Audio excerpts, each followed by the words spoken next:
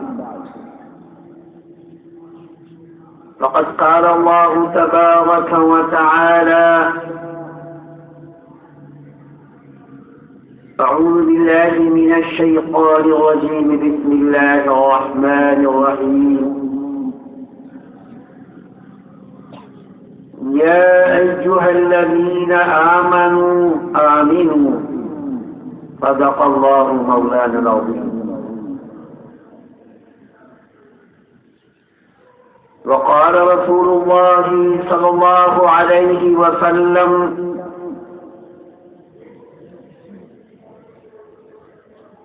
تفرقت بنو إسرائيل في 72 ملة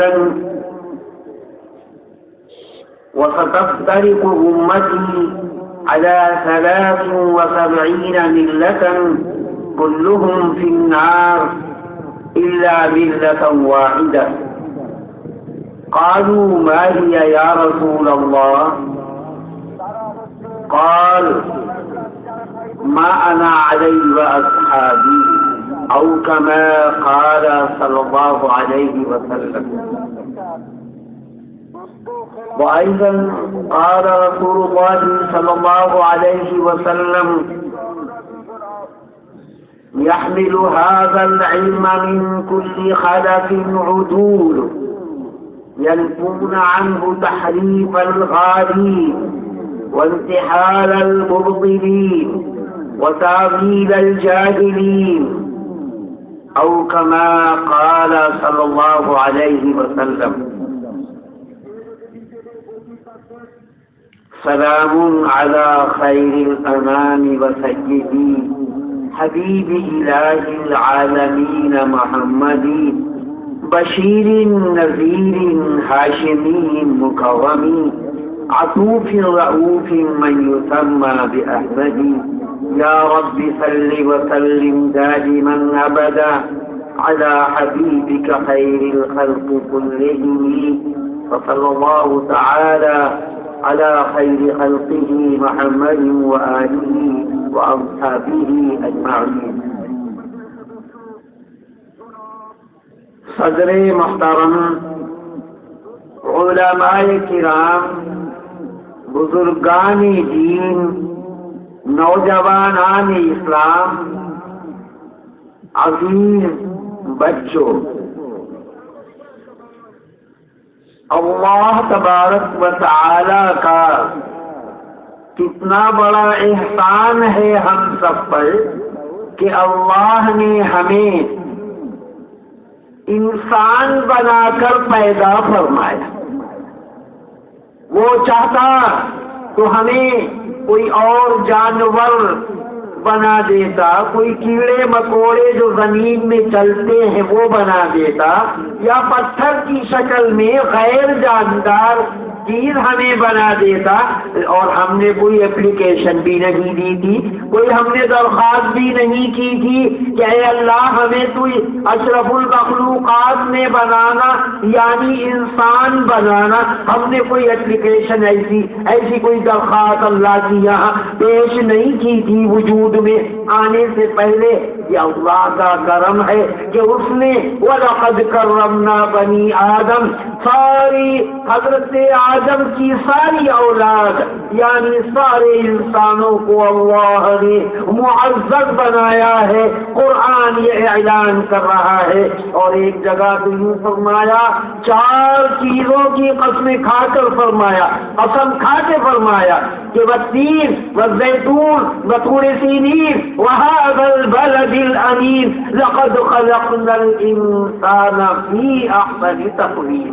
4 چیزوں کی قسم کھا کے کلام کو مضبوط کرنے کے لیے اللہ تبارک و تعالی نے بات کو قسم کھانے کے بعد 4 چیزوں کی قسم کھا کے فرمایا ہے لقد خلقنا الانسان فی احسن تقویم. کہ سب سے عمدہ سائز میں، سب سے عمدہ سانچے میں جو ہم نے ڈھالا ہے وہ کس کا ڈھانچہ ہے، کس کو ڈھالا ہے، کس کو پیدا کیا ہے، کس کو بنایا ہے، وہ انسان ہے کہ انسان کو اللہ تبارک و تعالی نے سب سے عمدہ سائز کے ساتھ اپنی مخلوق میں، ساری کائنات کے اندر، ساری مخلوق کے اندر یہ انسان ہی ہے جس کو عمدہ سائز کے ساتھ اللہ تبارک و تعالی نے بنایا ہے۔ یہ بھی اللہ کا بڑا احسان۔ دوسرا احسان اللہ تبارک و تعالی کا دوسرا کرم کیا ہے؟ وہ یہ ہے کہ ہمیں ایمان والا بنایا، ایمان والا بنایا اللہ تبارک و تعالی نے۔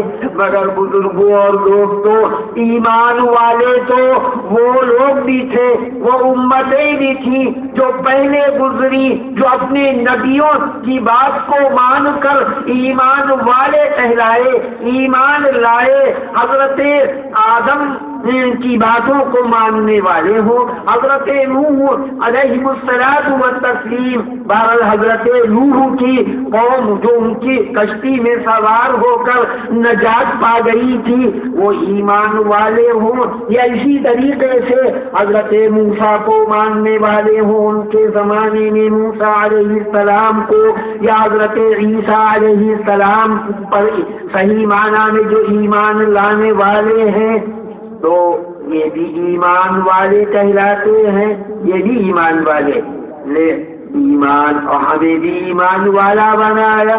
تو پھر خصوصیت کیا ہے؟ تیسرا کرم اللہ کا یہ ہوا کہ اس نے ہمیں نبی کریم صلی اللہ علیہ وسلم کی امت میں پیدا فرما کر سب سے اعلیٰ، سب سے بہتر، سب سے افضل بنا دیا کہ کنتم خیر امت اخرجت للناس، تم سب سے افضل امت ہو، تم سب سے بہتر امت ہو، اس کو سب سے بہتر کہا گیا۔ تو گویا یہ اللہ کا بڑا انعام کہ جو امتوں میں، تمام ایمان والوں میں، تمام ایمان والی امتوں میں سب سے افضل امت کس کی ہے؟ نبی کریم صلی اللہ علیہ وسلم کی امت، یہ سب سے بہتر امت ہے، سب سے افضل امت ہے۔ کس کی؟ نبی کریم صلی اللہ علیہ وسلم کی۔ جس امت میں آپ اور ہم ہیں، نبی کریم صلی اللہ علیہ وسلم کے اطاعت کرنے والے، ماننے والے، آپ کی جو ہے آپ کی امت میں جتنے بھی لوگ ہیں ان کو افضل کہا جا رہا ہے۔ یہ سب سے افضل امت ہے حضور اکرم صلی اللہ علیہ وسلم کی۔ یہ بھی اللہ کا انعام ہے۔ مگر یہ افضل کب کہلائیں گے؟ جبکہ نبی کریم صلی اللہ علیہ وسلم کی سیرت کو اپنانے والے ہوں، آپ کی سنت کے مطابق زندگی گزارنے والے ہوں، اور آپ سے جو چیزیں منقول ہوئی، نقل ہو کر آئیں، یا قرآن پاک جو آپ پر نازل ہوا اس کو منتقل کرنے والے، اس کو جو ہے ہم تک پہنچانے والے، سلسلہ در سلسلہ، یعنی آپ کے براہ راست شاگرد صحابہ رضوان اللہ علیہم اجمعین کی باتوں کو ماننے والے۔ اور یہ کون ہیں صحابہ رضوان اللہ علیہم اجمعین؟ کون ہیں؟ یہ وہ امت ہے، یہ وہ جماعت ہے کہ جو براہ راست شاگرد ہیں کس کے؟ نبی کریم صلی اللہ علیہ وسلم کے۔ یہ وہ لوگ ہیں جن کے سامنے وحی نازل ہو رہی تھی، یہ وہ صحابہ، یہ وہ پاک باز جماعت ہے، وہ ایسی قدسی جماعت، ایسی پاک جماعت ہے کہ جن کے سامنے وحی نازل ہو رہی تھی، گویا ان کو نصاب، براہ راست نصاب چاندی ملا، کتاب اللہ ملی، ان کو جو معلم اور ان کا جو استاد ملا وہ رسول اللہ ملے صلی اللہ علیہ وسلم، تو ان پر جو ہے ان کو نصاب کیا ملا؟ کتاب اللہ۔ ان کا معلم کون ہے؟ رسول اللہ۔ ان کا ممتحن، امتحان لینے والا، ایگزام لینے والا کون ہے؟ وہ اللہ ہے۔ اولئک الذین امتحن اللہ قلوبہم للتقوی لہم مغفرۃ واجر عظیم۔ یہ صحابہ کی وہ جماعت ہے جس کو جہاں اللہ نے جانچ لیا ہے، امتحان لے لیا ہے، ان کے دلوں کو پرکھ لیا ہے، ان کا رزلٹ بھی سنا دیا ہے کہ لہم مغفرۃ واجر عظیم، ان کے لیے مغفرت کا اعلان کر دیا گیا ہے۔ اور جگہ جگہ قرآن پاک میں رضی اللہ عنہم ورضوا عنہ، اللہ نے رضامندی کا اعلان کر دیا، ان سے خوش ہونے کا اعلان کر دیا۔ اولئک هم اولئک السابقون الاولون یا السابقون الاولون، یہ سابقین اولین یعنی سب سے پہلے ایمان لانے والی جماعت صحابہ رضوان اللہ علیہم اجمعین، جن سے دین آگے کو چلا، ان سے پڑھا تابعین نے، ان کے شاگرد آئے، تبع تابعین، ائمہ مجتہدین آئے، اور ہوتے ہوتے یہ قرآن پاک ہم تک پہنچ گیا۔ یہ نبی کریم صلی اللہ علیہ وسلم کی حدیث مبارک حدیثیں ہم تک پہنچ گئیں، آپ کا دین صحیح معنی میں ہم تک پہنچ گیا۔ تو اسی کو کہا ہے کہ یحمل هذا العلم من كل خلف عدول، کہ بعد والے لوگوں میں ہمیشہ ایسے آتے رہیں گے، ایسے علماء، ایسے محققین، ایسے محدثین، ایسے مفتیان کرام، یہ لوگ برابر آتے رہیں گے جو دین کو صاف کرتے رہیں گے اور صاف کر کے دوسروں کے سامنے نکھار کر پیش کرتے رہیں گے۔ آگے کیا ہے؟ وَيَنْفُونَ تَعْوِيلًا وَيَنْفُونَ تَعْوِيلَ الْغَالِينَ وَانْتِحَالَ الْمُبْطِلِينَ، یعنی یہ جو ہے يَنْفُونَ تَحْرِيفَ الْغَالِينَ وَانْتِحَالَ الْمُبْطِلِينَ وَتَعْوِيلَ الْجَاهِلِينَ، یعنی جاہل جو غلط قسم کی تفسیر کریں گے، غلط قسم کی تعبیریں کریں گے اور دین کو مسخ کرنے کی کوشش کریں گے، ان کی تردید کرنے والے بھی برابر آتے رہیں گے۔ تو الحمدللہ برابر اسی وقت سے یہ کام ہو رہا ہے، اور اسی وقت سے ایسے لوگ بھی پیدا ہوتے رہے جن کو شیطان کھڑا کرتا رہا۔ کوئی جو ہے فرقے جو پیدا ہوئے ہیں پہلے، ان کے نام آپ نے سنے ہوں گے، خوارج پیدا ہوئے، معتزلہ ایک فرقہ ہے وہ پیدا ہوا۔ وہ بھی معتزلہ کیا کرتا تھا؟ ہر بات کو دین کی اپنے عقل سے سوچنے کی کوشش کرتا تھا۔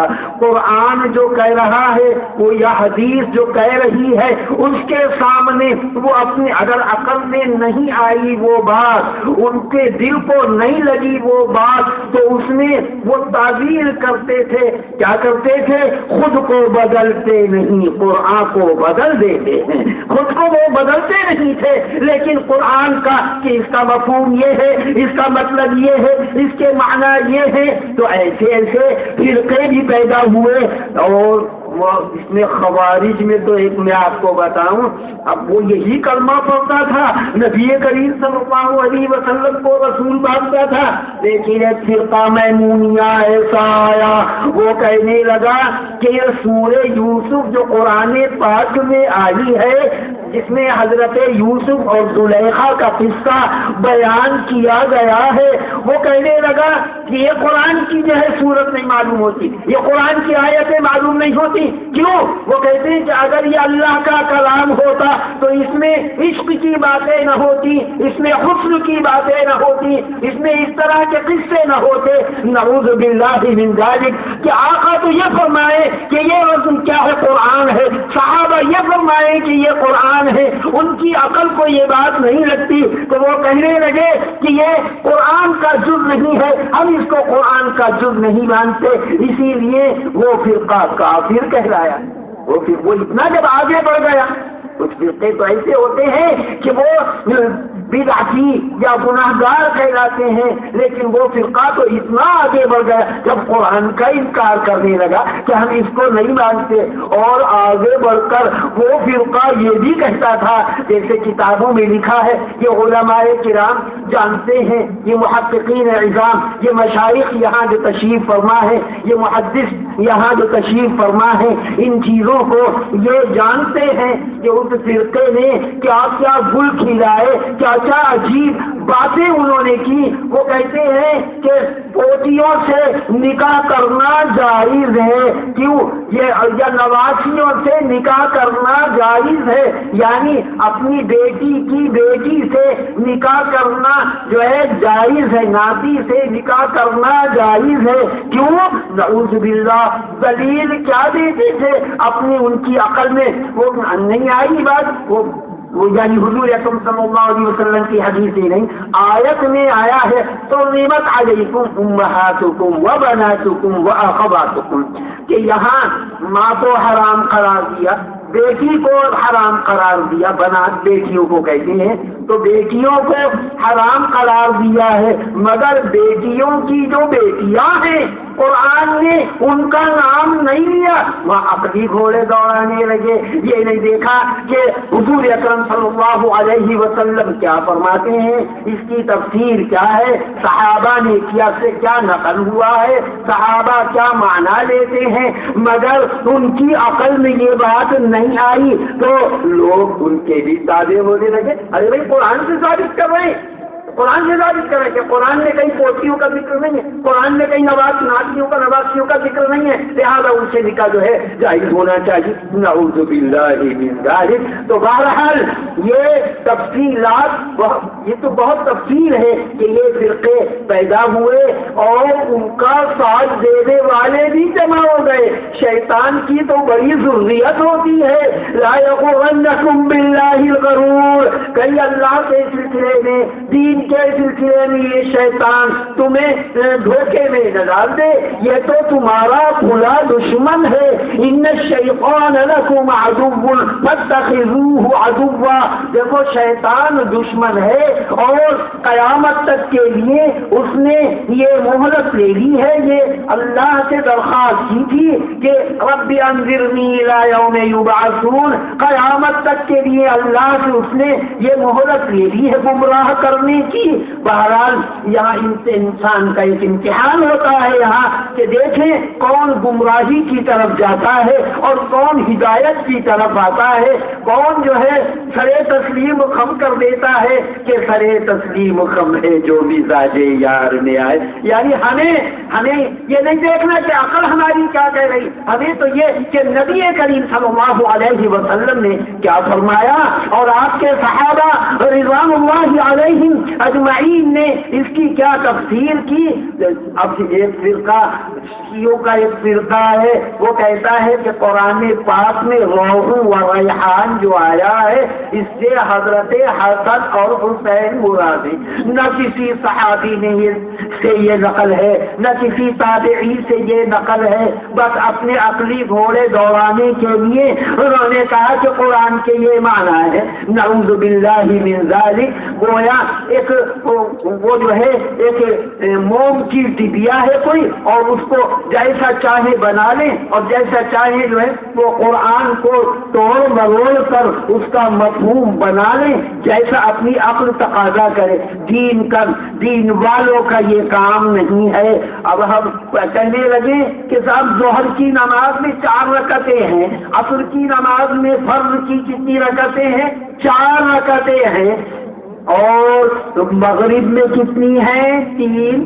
تو اب ہم کہنے لگے عجیب بات ہے، اس میں مغرب میں 3 پوری ہو گئی، یا اسی طریقے سے فجر میں 2 رکعتیں فرض کی کیوں ہو گئی؟ یہ کیوں جو ہمارا مسئلہ آ جاتا ہے، عقلی گھوڑے جو دوڑاتے ہیں وہی بہک جاتے ہیں، وہی جو ہے راستے سے ہٹ جاتے ہیں۔ اسی لیے قرآن نے کہا ہے یا ایھا الذین آمنوا، اے ایمان والو، دیکھو ایمان پر جمے رہو، اپنے ایمان کو سلامتی کے ساتھ رکھو، تم جو ہے ایسا نہ ہو خدا نخواستہ کہ بس کلمہ پڑھ لیا اور اس کے بعد جو چاہے یا جدھر چاہے وہ چرنے لگا، جدھر چاہے وہ چلا گیا۔ حتیٰ کلمہ پڑھنے کے بعد اس کے تقاضوں کے مطابق ہمیں عمل کرنا ہے اور دیکھنا یہ ہے ہر چیز میں کہ ما انا علیہ واصحابی۔ آپ نے جو میں نے جو حدیث پڑھی تھی اس کا مفہوم یہ ہے کہ بنی اسرائیل میں 72 فرقے ہو گئے تھے۔ تفرقت بنو اسرائیل فی 72 ملتن، ترمذی شریف کے یہ روایت ہے، او کما قال صلی اللہ علیہ وسلم، تو اس میں یہ ہے کہ 72 فرقے ہو گئے تھے بنی اسرائیل میں۔ حضرت موسیٰ علیہ السلام کی جو قوم، حضرت یعقوب علیہ السلام سے جو یہ چلے، اور حضرت موسیٰ علیہ السلام، یہ سب قوم بنی اسرائیل، تو ان میں سے 72 فرقے ہو گئے تھے۔ آپ نے فرمایا کہ میری امت میں 73 فرقے ہو جائیں گے، تو بنیادی طور پر آپ کے جو ہے 73 فرقوں میں بچ جائے گی یہ قوم۔ اب پوچھا گیا کہ اتنے جب فرقے ہو جائیں گے تو کامیاب کون سا فرقہ ہوگا، ہدایت پر کون سا فرقہ ہوگا، جہنم سے نجات پانے والا کون سا فرقہ، کون سی جماعت، کون سی ملت ایسی ہوگی کہ جس کو ہم یہ کہیں کہ ہم یہ ایک معیار دیکھیں اور جانچیں کہ اس میں جو ہے کون کامیاب ہے؟ تو فرمایا یہ دیکھ لو کہ میری سنت کو وہ اپنائے ہوئے ہیں یا نہیں، اور میرے صحابہ اور رضوان اللہ علیہم اجمعین کے طریقے کو وہ جو ہے مشعل راہ بنائے ہوئے ہیں یا نہیں، یعنی ان کی باتوں کے مطابق عمل کر رہے ہیں، یا یوں کہہ رہے ہیں یہ تو ابن عباس کی اپنی رائے ہے جس کا ماننا ضروری نہیں۔ یہ کس کے الفاظ میں نے کہی؟ مودودی کے یہ الفاظ ہیں، مودودی صاحب کے یہ الفاظ ہیں۔ یعنی ویسے تو یہ کیا کیا چیزیں سنائی جائیں، یعنی وہی ہے کہ کس کس کو روئیں اور کس کس کو دھوئیں، آرام بڑی شے ہے منہ ڈھک کے سوئیں۔ یعنی یہ ہے کہ اتنے گمراہ ہو رہے ہیں کہ کیا کیا جائے۔ یہ علماء کرام برابر فکر مند رہتے ہیں کہ ہماری یہ قوم، ہماری یہ جماعت صحابہ رضوان اللہ علیہم اجمعین کے راستے پر رہے، انہی باتوں پر رہے، اسی اسوہ رسول صلی اللہ علیہ وسلم کو اپنائے اور صحابہ رضوان اللہ علیہم اجمعین کے طریقوں کو اپنائے، تو برابر یہ بتاتے بھی رہتے ہیں۔ اور لیکن ہمارا کیا حال ہے؟ ہم نے دیکھا کہ وہ قرآن کا نام لے رہا ہے، قرآن کی تفسیر کر رہا ہے تفہیم القرآن کے نام سے۔ ارے بھائی وہ بھی تو قرآن ہے، وہ بھی تو قرآن کی تفسیر کر رہا ہے۔ نعوذ باللہ من ذالک، بعض جگہ ایسی عجیب تفسیر کی ہے، بس وہ جو کہتے ہیں نا کہ ہر ایک حشرات الارض کی طرح مفسرین پیدا ہو رہے ہیں، جیسے کیڑے مکوڑے چلے آتے ہیں ہر طرف سے، ایسے ہی ہر ایک کو دعوی تفسیر العما، ہر ایک کو دعویٰ ہے کہ میں مفسر ہوں، میں مفتی ہوں، میں جو کوئی مسئلہ پوچھتا ہے اس کو وہ مودودی صاحب بتا دیتے۔ معلوم ہوا کہ کرسی افتاء پر بھی وہ بیٹھے ہوئے ہیں، مفتی بھی بنے ہوئے ہیں۔ کوئی حدیث کی بات پوچھتا ہے تو آدھی ترسی جو بھی معلوم ہوتی ہے نعوذ باللہ اس کو وہ اسی طرح بتانے کی کوشش کرتے ہیں۔ تو گویا وہ ہر ایک چیز پر براجمان ہیں، وہ مسند حدیث پر بھی وہ فروکش ہیں، اور اس کا مطلب یہ ہے کہ وہ مفتی وقت بھی ہیں، کوئی بھی وہ فتویٰ بتا دیتے ہیں نعوذ باللہ من ذالک، وہ غلط ہو کیسا ہی ہو یہ وہ بتا دیتے ہیں۔ اب تفسیر جو تفسیر ہے جگہ جگہ انہوں نے کی ہے، ایک مثال کے طور پر میں آپ کو سناؤں، ان کی تفسیر تفہیم القرآن میں، تفہیم القرآن ان کی تفسیر ہے 6 جلدوں کے اندر، اور بہت زیادہ چھپ رہی ہے، کافی دن ہو گئے، اس وقت میں 36واں ایڈیشن وہ آیا تھا، اب تو اور زیادہ ایڈیشن اس کے چھپ چکے ہوں گے بہت زیادہ، اور لوگ یہ سمجھ کر کہ تفسیر کر رہے ہیں، اور چکنی چپڑی باتیں اس کی بڑی عمدہ ہے، اردو بڑی عمدہ ہے، تو لوگ اردو داں حضرات اس کا ترجمہ انگریزی میں بھی ہو گیا ہے، دوسری زبانوں میں بھی ہو رہا ہے، تو لوگ سمجھتے ہیں کہ بھئی یہ بھی تفسیر ہے۔ اور ظاہر ہے کہ دیکھیے آپ جو ہے ہمیں اور آپ کو دین کے سلسلے میں کس سے معلوم کرنا ہے؟ جو واقعتاً مفتی ہو، حدیث معلوم کرنی ہے جو محدثین علماء کرام ہے، قرآن کی تفسیر ہمیں معلوم کرنی ہے انہی علماء کرام سے معلوم کرنی ہے۔ ایرے غیرے نتو خیرے جو چاہے ہم اس سے چلتے پھرتے آدمی سے ہم کہنے لگے تو یہ بتائیے اس کا یہ بتانا اس کا کیا مطلب ہے، تو یہ تو ایسا ہو جائے گا کہ آپ دیکھیے انجینئرنگ پڑھنے والا کیا ہوتا ہے؟ انجینئر ہوتا ہے۔ بیرسٹری پڑھنے والا وہ وکیل اور بیرسٹر کہلاتا ہے، اور میڈیکل لائن سے پڑھنے والا وہ ڈاکٹر کہلاتا ہے، ڈاکٹر کہلاتا ہے۔ اب آپ کو کوئی مرض ہوا، آپ انجینئر صاحب کے پاس پہنچ گئے، انجینئر صاحب ذرا ہماری نبض دیکھیے، ہمیں جو ہے آلے کے ذریعے یہ دیکھیے کہ ہمارا دل زیادہ دھڑک رہا ہے، بلڈ پریشر ہائی تو نہیں ہو رہا، یا جو ہے یعنی اس طریقے سے آپ انجینئر صاحب کے پاس پہنچ جائیں۔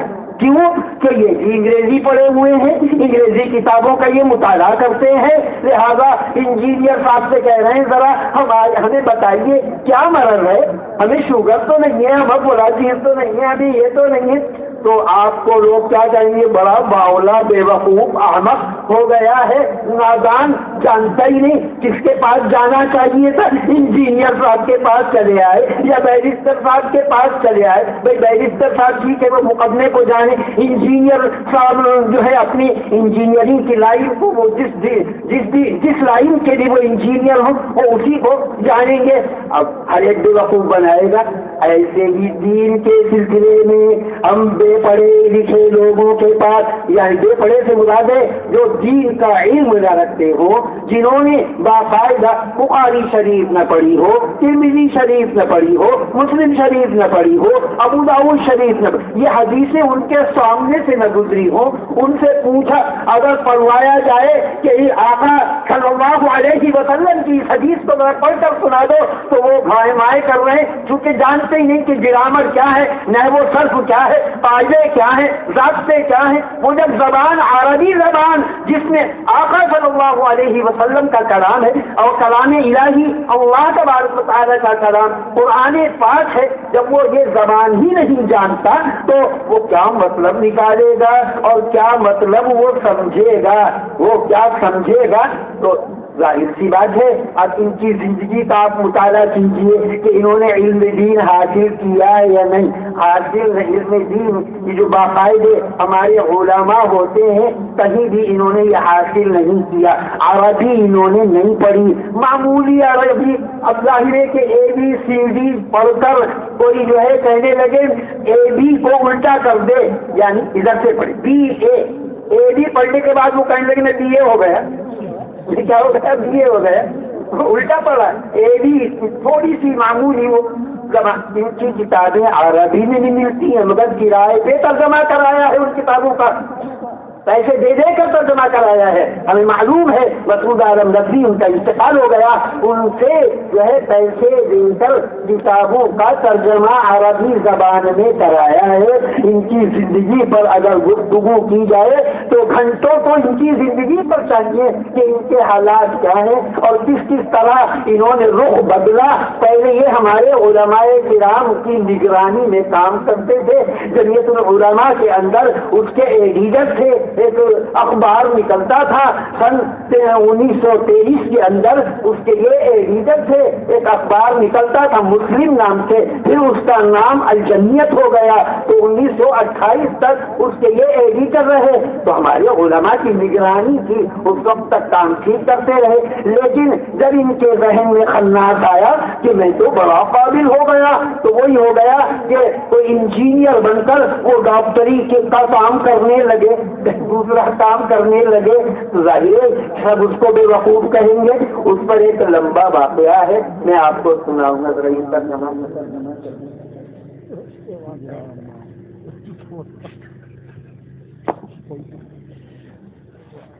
الحمد لله رب العالمين والعاقبة للمتقين والصلاة والسلام على سيد المرسلين محمد وعلى آله وأصحابه أجمعين. أما بعد فقد قال الله تبارك وتعالى: يا أيها الذين آمنوا آمنوا.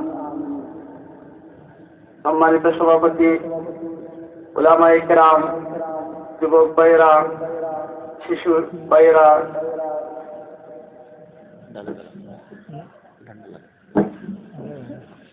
আজকের এই মাহফিলে আমাদের সম্মানিত মেহমান লম্বা আলোচনা করেছেন ও হযরত যে বিষয়টি বোঝাতে চেয়েছেন আমি সারসংক্ষেপ বলছি।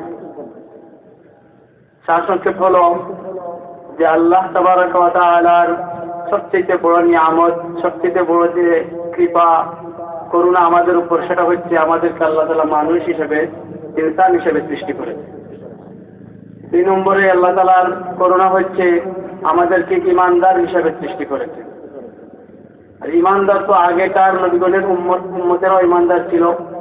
নূহ আলাইহিস সালাম, আদম আলাইহিস সালাম, মুসা আলাইহিস সালাম, ঈসা আলাইহিস সালামের উপর ঈমান এনে তারাও ঈমানদার ছিল। কিন্তু তাদের চেয়ে আমাদের ঈমানের বৈশিষ্ট্য, আমাদের শ্রেষ্ঠত্ব হচ্ছে যে 3 নম্বর যে শ্রেষ্ঠত্বের বিষয়, সেটা হচ্ছে আমরা হযরত মুহাম্মদ সাল্লাল্লাহু আলাইহি ওয়াসাল্লামের উম্মত। আমরা শ্রেষ্ঠ নবীর শ্রেষ্ঠ উম্মত। এটাই আমাদের প্রথম শ্রেষ্ঠত্ব, প্রধান শ্রেষ্ঠত্ব। এটা আমরা লাভ করেছি।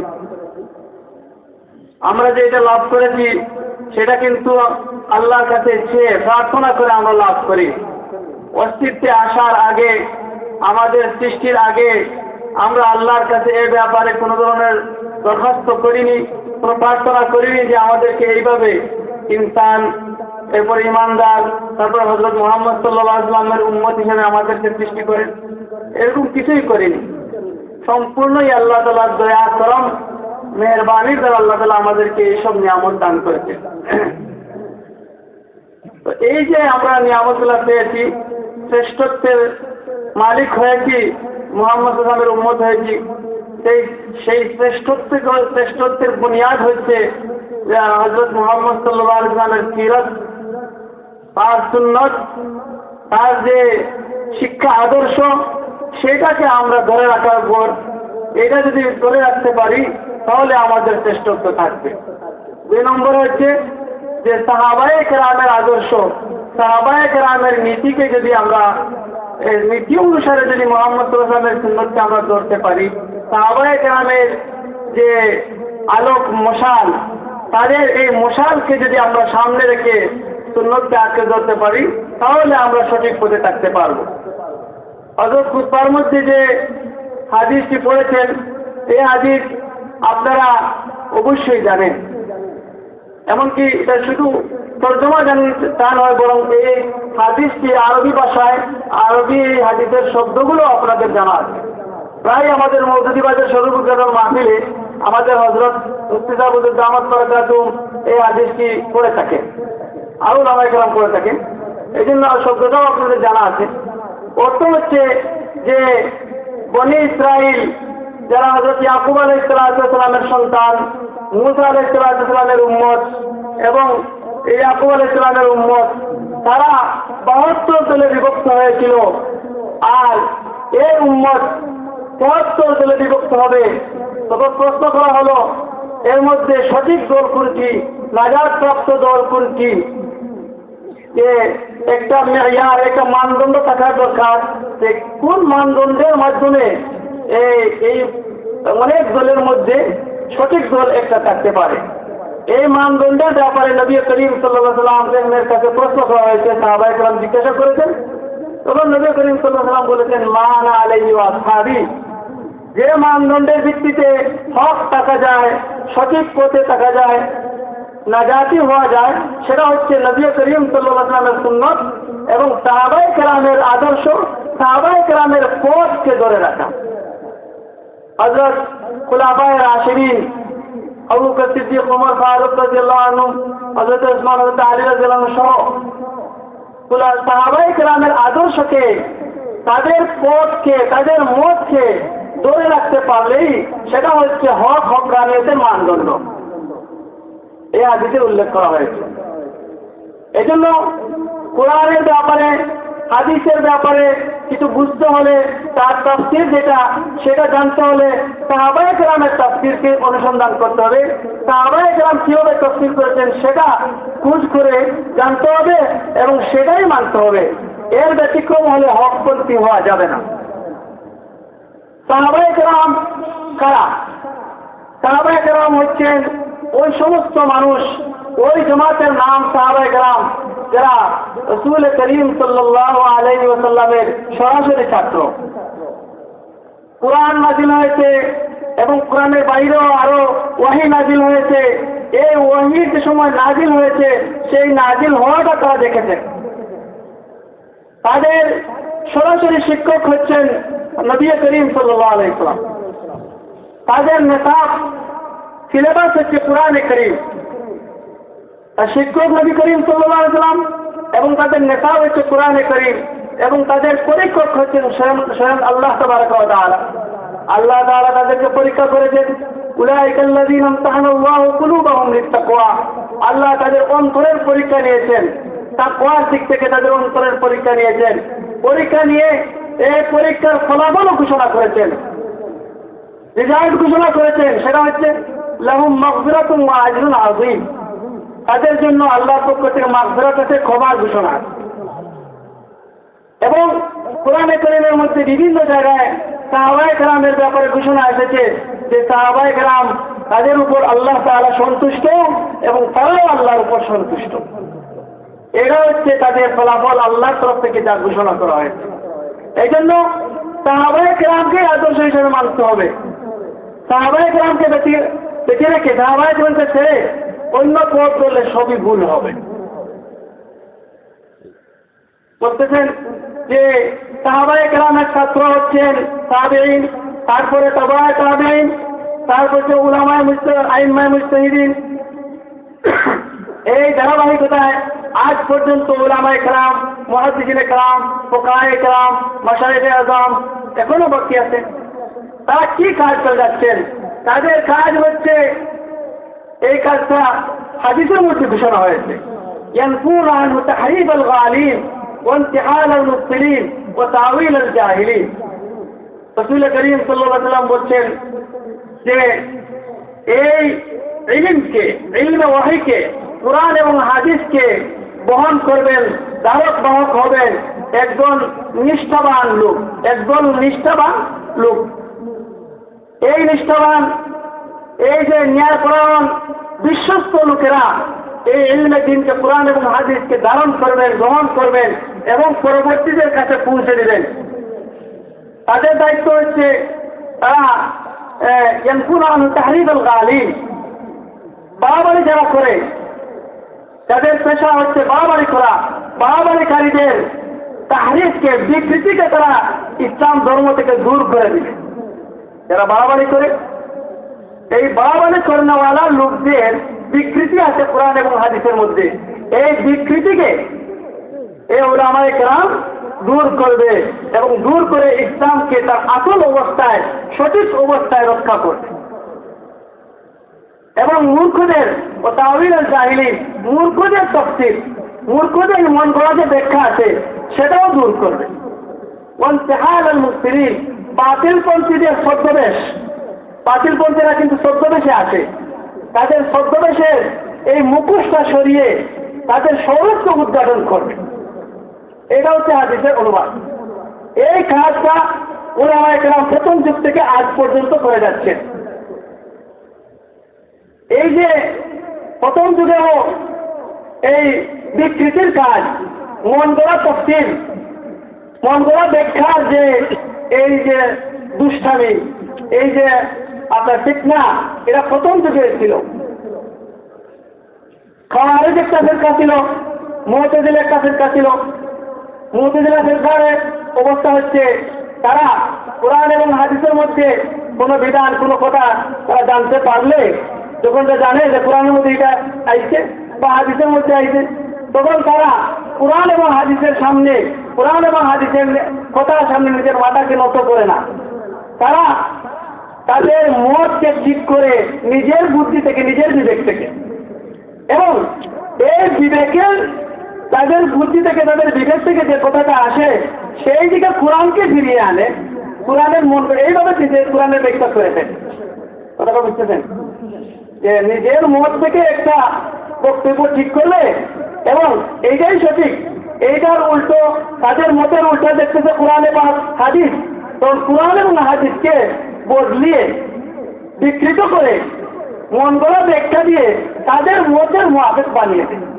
এটা হচ্ছে এই রীতি হচ্ছে মুতাজিলিদের কাজ। এইভাবে আপনার খাওয়ারিজের মধ্যে আছে ময়মুনিয়া ফিরকা, তারা সূরা ইউসুফের ব্যাপারে মন্তব্য করেছে যে এই সূরা ইউসুফ কোরআনের আয়াত না। কারণ কি, এখানে আপনার এশকের কথা আছে, এখানে সৌন্দর্যের বিষয় আছে, বর্ণনা হয়েছে। তারা বলে এটা তাদের বিবেক মানে না যে এই সমস্ত কথাবার্তা কোরআনের কথা হতে পারে, এটা তারা মানে না। এই জন্য তারা কোরআন বলে অস্বীকার করবে। এই জন্য ময়মুনিয়া ফিরকাকে সবাই কাজের আখ্যায়িত করেছেন, তাদের বলে ঘোষণা করেছেন। যাই হোক, এই ধারাবাহিকতায় হচ্ছেন মওদুদী সাহেব। ইবনে আব্বাস রাদিয়াল্লাহু তাআলা আনহুর উক্তি, উনি ইবনে আব্বাস রাদিয়াল্লাহু তাআলা আনহু যাকে রাইসুল মুফাসসিরিন বলা হয়, সমস্ত মুফাসসিরিন কেরামের মাথা, সবার মাথা উনি। ওনার ব্যাপারে এই মওদুদী সাহেব বলছেন যে ওনার উক্তি উনি উল্লেখ করে বলতেছেন এই কথা তো, এটা তো ওনার উক্তি, উনি একটা কথা বলছেন আর কি, তো ওনার কথা যে মানতে হবে এটা তো আমাদের জন্য জরুরি। অর্থাৎ ইবনে আব্বাস রাদিয়াল্লাহু তাআলা আনহুর উক্তি ওনার পছন্দ হচ্ছে না। ইবনে আব্বাস রাদিয়াল্লাহু তাআলা আনহু কি নিজেদের কোনো কিছু বলছেন? অবশ্যই রাসূল করিম সাল্লাল্লাহু আলাইহি ওয়াসাল্লাম শিখে বলছেন, ঠিক কিনা? এই যে ইবনে আব্বাস রাদিয়াল্লাহু তাআলা আনহুর উক্তিকে উনি এমনভাবে হেয় প্রতিপন্ন করেন, এমনভাবে উড়িয়ে দেন, এটা মারে ফেলেছেন যে উনি তো একটা কথা বললেন আর কি। এর মোকাবেলায় নিজের বক্তব্যকে তিনি পেশ করেন মওদুদী সাহেব, এবং উনি এমনভাবে সব বিষয়ে কথা বলেন যেমন উনি নিজেকে দেখাতে চান যে উনি সবথেকে বড় মুফাসসির, তাফসীর করার ব্যাপারে উনি বড় মুফাসসির, মাসআলা মাসাইল বয়ান করার ক্ষেত্রে উনি নিজেকে প্রকাশ করেন একজন বড় মুফতি ফকিহ হিসেবে। এবারে দ্বীনের বিষয়ে উনি নিজেকে সবথেকে প্রধান মনে করেন এবং নিজেকে একজন দক্ষ মানুষ হিসেবে প্রকাশ করতে চান, অথচ উনি পুরো বিষয়ে কোনো দক্ষতা নেই, দ্বীনের ব্যাপারে পুরো বিষয়ে ওনার কোনো দক্ষতা নেই। হ্যাঁ, উর্দু ভাষায় ওনার দক্ষতা ছিল, উর্দু ভাষায় মওদুদী সাহেবের দক্ষতা ছিল ঠিকই, সুন্দর করে সাজিয়ে গুছিয়ে কথা বলতে পারতেন, লিখতে পারতেন। প্রথমে উনি আমাদের ওলামায়ে কেরামের তত্ত্বাবধানে ছিলেন।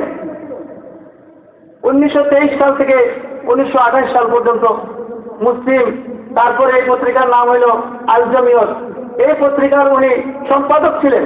তখন ওলামায়ে কেরামের তত্ত্বাবধানে ছিলেন। তখন ওনার কাছ থেকে এই সমস্ত ভ্রান্তি প্রকাশ পায়, এই সমস্ত ভুল ভ্রান্তি উনি করেন। কিন্তু পরে যখন নিজেকে নিজে স্বয়ং সম্পূর্ণ করে ফেললেন, দ্বীনের ব্যাপারে উনি নিজেকে দক্ষ হিসেবে মানুষের সামনে প্রকাশ করতে চাইলেন, যখন তিনি লেখা শুরু করলেন, তখনই ওনার লেখার মধ্যে বিভ্রান্তি, গুমরাহি ছড়িয়ে পড়ল। এইভাবে তিনি নিজেকে মুফাসসির, নিজেকে একজন ফকিহ, মুফতি এবং ইসলামী চিন্তাবিদ এইভাবে প্রকাশ করতে থাকলেন।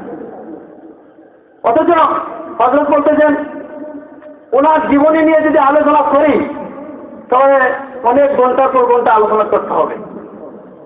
উনি আরবি ভাষার মধ্যে কোনো ধরনের দক্ষতা ওনার ছিল না, আরবি ভাষা উনি জানতেনই না, সামান্য জানতেন আর কি।